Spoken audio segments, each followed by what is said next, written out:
வாக்காளர் அடையாள அட்டையில் திருத்தங்கள் மேற்கொள்ள அலைக்கழிக்கப்பட்டதாக வாக்காளர்கள் புகார் தெரிவித்துள்ளனர்.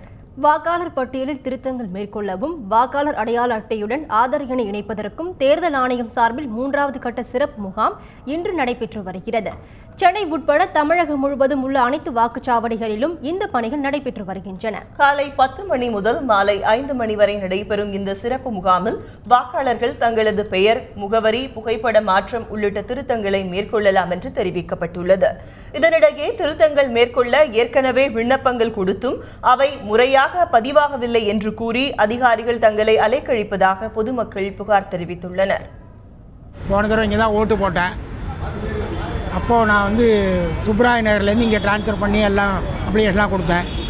இங்கே ஓட்டு லிஸ்ட்டில் வந்துருச்சு, ஓட்டு போட்டாச்சு. இப்போ ஆதார் கார்டு என்ட்ரோஸ் பண்ணுறதுக்கு வந்தால் அந்த லிஸ்ட்டில் பேர் இல்லை. இங்கே அந்த தடவை போன தடவை வரும்போது ஆதார் கார்டுடைய எக்ஸ்ட்ராட்டு, எலெக்ஷன் கார்டு லிஸ்ட் எல்லாம் கொடுத்தேன்.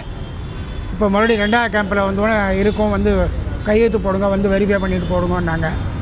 9 மணி தான் நிற்கிறேன். இந்த இன்சார்ஜே இன்னும் வரவே இல்லை. ஃபஸ்ட்டு தடவை அந்த ஸ்கூலுக்கு போனேன், ஓட்டு போட்ட ஸ்கூலில் அங்கே இல்லை. நாங்கள் அப்புறம் 2-3 ஸ்கூல் தேடிட்டு ஆஃபீஸ்க்கும் போனேன், அந்த பவர் ஹவுஸ் ஆஃபீஸ்க்கு. அங்கே சொல்லிட்டாங்க ஜூன் 1 வீக்கில் வாங்குவோன்னு துரத்தி அடிச்சிட்டாங்க. அப்புறம் திருப்பி இங்கே எதாவது பண்ணி ஃபார்ம் தருவாங்கன்னு போன வாரம் கேட்டு போகிறது. நீங்கள் வாங்க ஃபார்ம் தருவாங்கன்னாங்க.